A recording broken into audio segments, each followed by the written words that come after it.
నేను అడుగుతున్నా మా వాల్మీకి బోయలను ఆనాడు రాజోలు బండ్ ఆర్టీఎస్ పాదయాత్ర సందర్భంగా వాల్మీకి సోదరులను ఎస్టీ జాబితాలో చేర్పిస్తా అని చెప్పింది చంద్రశేఖరరావు కాదా? మరి ఇవాళ మా వాల్మీకి సోదరులు మళ్ళీ ఈరోజు గట్టు తిమ్మప్ప నాయకత్వంలో అందరూ వచ్చి వాల్మీకులను ఎస్టీ బోయలుగా మార్చండి అని ఇవాళ రిప్రజెంటేషన్ ఇచ్చే పరిస్థితి వచ్చింది. వీళ్ళే కాదు, మాదాసి కురవలు ఈరోజు అడుగుతున్నారు మాకు ఎస్సీ సర్టిఫికెట్ కావాలి అని.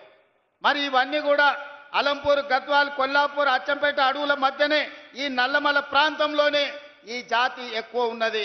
ఈ జాతికి ఎందుకు న్యాయం చేయలేదు చంద్రశేఖరరావు? ఈ ప్రాంతం నుంచి ప్రాతినిధ్యం వహించిన వాళ్ళని నేను అడుగుతున్నా. ఒకవేళ నిజంగానే ఈ పాలమూరు జిల్లాకు మీరు ఏదైనా చేసి ఉంటే, ఉన్న సమస్యల్ని పరిష్కరించి ఉంటే, ఇవాళ వీళ్ళందరూ వచ్చి మళ్ళీ ఈ సమస్యలను ఎకరు పెట్టాల్సిన అవసరం ఉంటుండేనా? ఒకసారి ఆలోచన చెయ్యండి. ఆనాడు నిన్ను ఎంపీగా గెలిపించింది మేము కాదా? నిన్ను పార్లమెంటుకు పంపించింది మేము కాదా? ఆనాడు కరీంనగర్ జిల్లా నుంచి వలసపోయి పారిపోయి పాలమూరుకు వస్తే నీకు అండగా మేం నిలబడితే, నీకు అన్నం మేం పెడితే 10 ఏళ్ళు ముఖ్యమంత్రిగా మా పాలమూరుకు సున్నం పెట్టింది నువ్వు కాదా చంద్రశేఖరరావు గారు? ఈరోజు ప్రజాపాలన వస్తే ప్రజాపాలనలో ఆయనకు దుఃఖం వస్తుందంట. ప్రజాపాలనను చూసి నేను అడగదలుచుకున్న, ఎందుకు వస్తుంది చంద్రశేఖరరావు గారి నీకు దుఃఖం? తట్ట పని, పార పని, మట్టి పని వలసలు పోయి కూలీలుగా ఉండాల్సిన పాలమూరు రైతు బిడ్డ, నల్లమల బిడ్డ రేవంత్ రెడ్డి తెలంగాణ రాష్ట్రానికి ముఖ్యమంత్రి అయినా నీకు దుఃఖం వచ్చిందా?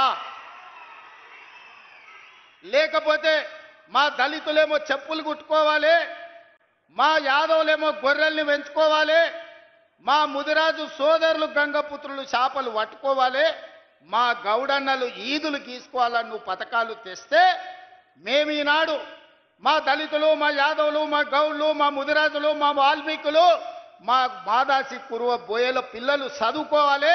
చదువుకోవడానికి young India integrated residential school Jagprolu గ్రామానికి 200 కోట్ల రూపాయలతోటి 25 ఎకరాల కట్టి చెప్పులు గుట్టుడు, చేపలు పట్టుడు, ఈదులు గీసుడు, గొర్రెలను పెంచుడు మా తాతలు ముత్తాతలు వాళ్ళ తాతలు కూడా ఆ వృత్తిలో వచ్చారు. ఇవాళ మా పాలమూరు జిల్లా మేలుకొన్నది. మా పిల్లలను డాక్టర్లను చేయాలి, ఇంజనీర్లను చేయాలి, ఈరోజు ఐఏఎస్లను చేయాలి, ఐపీఎస్లను చేయాలి, రాజ్యాలను ఏలాలి. మా పాలమూరు బిడ్డ తెలంగాణకు ఒక 20 ఏళ్ళు ముఖ్యమంత్రిగా ఉండాలి అని మా జిల్లా కంకణం కట్టుకున్నందుకు ఇవాళ నీకు కడుపు నొప్పయి దుఃఖం వచ్చిందా చంద్రశేఖరరావు గారని నేను అడుగుతుండా. మేము చేపలు పట్టుకోవాలి, మేము చెప్పులు కుట్టుకోవాలి, నువ్వు నీ బిడ్డలు నీ మనమన్లేవో రాజ్యాలు ఏలాలనా? అంటే మా పాలమూరు వాళ్ళకి మంత్రి పదవి వద్దా? ఇవాళ ఈ పాలమూరు జిల్లాలో 14కు 12 గెలిచినాం, కానీ 14 గెలిచినుంటే ఇంకొక మంత్రి పదవి అదనంగా వచ్చేది. 3 మంత్రులు కాదు, ముఖ్యమంత్రితో పాటు 2 మంత్రులు కాదు, ఇవాళ మిగతా 2 కూడా గెలిచినుంటే ఇవాళ పాలమూరు జిల్లాలో ఇంకొక మంత్రి ఉంటుండే. పాలమూరు జిల్లా నుంచే తెలంగాణ రాష్ట్రాన్ని పాలించి దేశానికి ఆదర్శంగా నిలబడే పరిపాలనని ఇవాళ అందించుండే వాళ్ళం.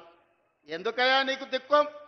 40 ఏళ్ల నుంచి మా దళితులు, ముఖ్యంగా మా మాదిగ బిడ్డలు వర్గీకరణ కావాలి, మాకు న్యాయం జరగాలి, జీవితకాలం పశువులను కోసుకోవాలి, పశు మాంసమే తినాలనా? ఆ చర్మాన్ని తీసి చెప్పులు కుట్టి బతకాలనా? మా పిల్లలు ఎందుకు చదువుకోవద్దు, మా పిల్లలు ఎందుకు రాజ్యాలు ఏలొద్దు అని సంపత్ కుమార్, దామోదర్ రాజనరసింహ లాంటి వాళ్ళు, చదువుకున్న వాళ్ళు చైతన్యంతో ముందుకొచ్చి డాక్టర్ మల్లు రవి గారు లాంటి వాళ్ళు ఉదారత్వంగా పెద్ద మనసు చేసుకొని ముందుకొచ్చి మాదిగ ఉపకులాల వర్గీకరణ చేసినందుకు నీకు కడుపు నొప్పి లేసి దుఃఖం వచ్చిందా? ఎందుకంటే ఇవాళ ఇప్పుడే దామోదర్ రాజనరసింహ గారు చెప్తున్నారు, ఈసారి పిల్లలకు ఎడ్యుకేషన్లో, మెడికల్లో, నర్సింగ్లో చాలా సీట్లు వచ్చినాయి, పిల్లలు చాలా సంతోషంగా ఉన్నారు, వాళ్ళ తల్లిదండ్రుల కళ్ళల్లో నేను ఆనందం చూసినాను. అంటే మాదిగ ఉపకులాల వర్గీకరణ చేసినందుకు మాదిగోళ్ళ పిల్లలు ఇవాళ డాక్టర్లుగా, ఇంజనీర్లుగా సీట్లు వస్తుంటే నీ కొడుకుతో పాటు, నీ మనవడితో పాటు మాదిగోళ్ళ పిల్లలు చదువుకుంటారు కాబట్టి నీకు దుఃఖం వచ్చి నీ కళ్ళల్లో నీళ్ళు వచ్చినాయి. ఆ చంద్రశేఖరరావు గారు, నీ కళ్ళల్లో నిప్పులు ఎందుకు పోసుకుంటున్నావు? ఆ దళితుల పిల్లలు ఇంకెంతకాలం చెప్పులు కుట్టుకొని బతకాలి? ఇందుకే నీకు దుఃఖం వచ్చిందా అని నేను అడుగుతున్నా. మిత్రులారా, ఇవాళ ఆలోచన చేయండి. నిజంగానే 10 సంవత్సరాలు చంద్రశేఖరరావు గారు ముఖ్యమంత్రిగా ఉన్నప్పుడు 20 లక్షల కోట్ల రూపాయలు ఆయన చేతికి వచ్చినాయి. ప్రజలు కట్టిన పన్నులు కావచ్చు, 8 లక్షల కోట్ల రూపాయలు బ్యాంకుల్లో ఆయన చేసిన అప్పులు కావచ్చు. ఆనాడు అన్నాడు ఉమ్మడి రాష్ట్రంలో తెలంగాణ ఉద్యమంలో, ఉమ్మడి రాష్ట్రంలో సమైక్య పాలనలో సీమాంధ్రులు మన సాగునీటి ప్రాజెక్టులు కట్టలేదు, నిర్లక్ష్యం చేసిండ్రు, అందుకే పాలమూరు జిల్లా ఎడారిగా మారింది. ఎడారిగా మారిన పాలమూరు జిల్లా నుంచి లక్షలాది భార్యాభర్తలు జంటలుగా వలసలు పోయినరు. నిజమే, ఆనాడు ఉమ్మడి రాష్ట్రంలో అన్యాయం జరిగింది. ఈ పక్కన కల్వకుర్తి మొదలుపెట్టి అక్కడ పెట్టి పోతిరెడ్డి పాడు ద్వారా వాళ్ళు తరలించకపోయినరు నీళ్లు. ఈ పక్కన జూరాల కావచ్చు, నెట్టంపాడు కావచ్చు, భీమా కావచ్చు, కల్వకుర్తి కావచ్చు, పాలమూరు రంగారెడ్డి కావచ్చు, ఇలాంటి ఎన్నో ప్రాజెక్టులు కట్టకుండా ఎస్ఎల్బిసి టన్నెల్ కావచ్చు, ఉమ్మడి రాష్ట్రంలో అన్యాయం జరిగింది. మా పొలాలకు నీళ్లు రాలే, మా ఎండిపోతున్న పొలాలను చూసి మా కళ్ళల్లో నీళ్లు దారగట్టినాయి. అందుకే కదా నాడు నీ కండగా నిలబడి ఈ పాలమూరు జిల్లా మొత్తం జై తెలంగాణ అని నీ పార్టీని గెలిపిస్తే 10 సంవత్సరాలు ముఖ్యమంత్రిగా ఉన్న చంద్రశేఖరరావు గారు నేను నిన్ను సూటిగా అడుగుతున్న నా గడ్డ మీద నుంచి నా పాలమూరు రంగారెడ్డి ఎత్తిపోతల 10 ఏళ్లలో ఎందుకు పూర్తి చేయలే? నా కల్వకుర్తి ఏమైంది? నా నెట్టంపాడు ఏమైంది? నా భీమా ఏమైంది? నా కోయిల్ సాగర్ ఏమైంది? నా జూరాల ఏమైంది? ఇవాళ నా జిల్లాల ఉన్న ప్రాజెక్టులను ఉమ్మడి రాష్ట్రంలో జరిగిన అన్యాయం కంటే నువ్వు ముఖ్యమంత్రిగా ఉండి మేము ఎంపిక చేసి పార్లమెంట్ గెలిపిస్తే మాకు ద్రోహం చేసింది, మా గుండెల మీద తన్నింది నువ్వు కాదా అని నేను ఈ గడ్డ మీద నుంచి అడుగుతున్నా. 10 సంవత్సరాలు 20 లక్షల కోట్లు ఖర్చు పెట్టిన చంద్రశేఖరరావు ఒక 20-25 వేల కోట్లు ఖర్చు పెట్టినుంటే 20 లక్షల ఎకరాలు పాలమూరు జిల్లాలో మా భూములకు నీళ్లు వస్తుండే కదా. కాళేశ్వరం మీద 1,00,000 కోట్లు ఒకే ఒక్క ప్రాజెక్టుకు మా అక్కలు వినాలి, మీ పిల్లలకు చెప్పాలి. కాళేశ్వరం ప్రాజెక్టు కడతా అని కేవలం ఒక్క ప్రాజెక్టు కోసం 1,00,000 కోట్ల రూపాయలు ఖర్చు పెట్టిండు. కట్టుడు 2019, కూలుడు 2023. ఎవడైనా సన్నాసోడు చిన్న గుడిసేసుకున్న 10 ఏళ్ళు ఉండేటట్టు వేసుకుంటాడు.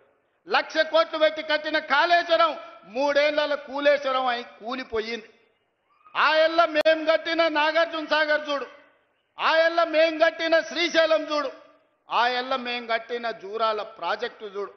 జూరాల ప్రాజెక్టు మన డ్యామ్ దెబ్బతిన్నది అనంటే నువ్వు ఏమి పని చేయకపోతే పేపర్లో వస్తే నిమిషాల మీద మా శ్రీహరిని మా ఉత్తమ్ కుమార్ రెడ్డిని పంపించి కొత్త రోడ్ వేయడానికి 120 కోట్ల రూపాయలు అప్పటికప్పుడు నేను మంజూరు చేసిన. ఎట్లా చేయగలిగినా మీ బిడ్డను ఉన్నా కాబట్టి నా జిల్లాకు చేయాలి, అన్యాయం జరుగుతుంటే చూసుకుంటూ ఊరుకోను అని అప్పటికప్పుడు ఇచ్చిన. ఇవాళ 10 ఏళ్ళు నువ్వు పూర్తి చేయని ప్రాజెక్టులు, 10 ఏళ్ళు నువ్వు పడా పెట్టిన ప్రాజెక్టులు. అందుకే దామోదర రాజనరసింహ గారికి ఉత్తమ్ కుమార్ రెడ్డి గారికి చెప్పిన మా అనిరుద్ధ్ రెడ్డి అడిగితే ఈరోజు అన్ని ప్రాజెక్టులకు సంబంధించి పాలమూరు రంగారెడ్డి ఎత్తిపోతల, Kalwakurthy project, Bhima project, Koil Sagar project, Nettempadu project, ఈరోజు ప్రతి ప్రాజెక్టు మహబూబ్ నగర్ జిల్లాలో ఉన్న అన్ని సాగునీటి ప్రాజెక్టుల భూ సేకరణకు ఎన్ని వందల కోట్లైనా ఈ సంవత్సరం డిసెంబర్ 9 తారీఖు లోపల మొత్తం భూ నిర్వాసితులకు వాళ్ళందరికీ నష్టపరిహారం ఇచ్చి భూమి సేకరించి రాబోయే 2 ఏళ్ల ప్రాజెక్టులు పూర్తి చేయడానికి ప్రణాళికలు సిద్ధం చేసినాం. అందుకోసం నీ కడుపు మండి కళ్ళల్లో నీళ్ళు వచ్చి నీకు దుఃఖం వచ్చిందా చంద్రశేఖరరావు గారు?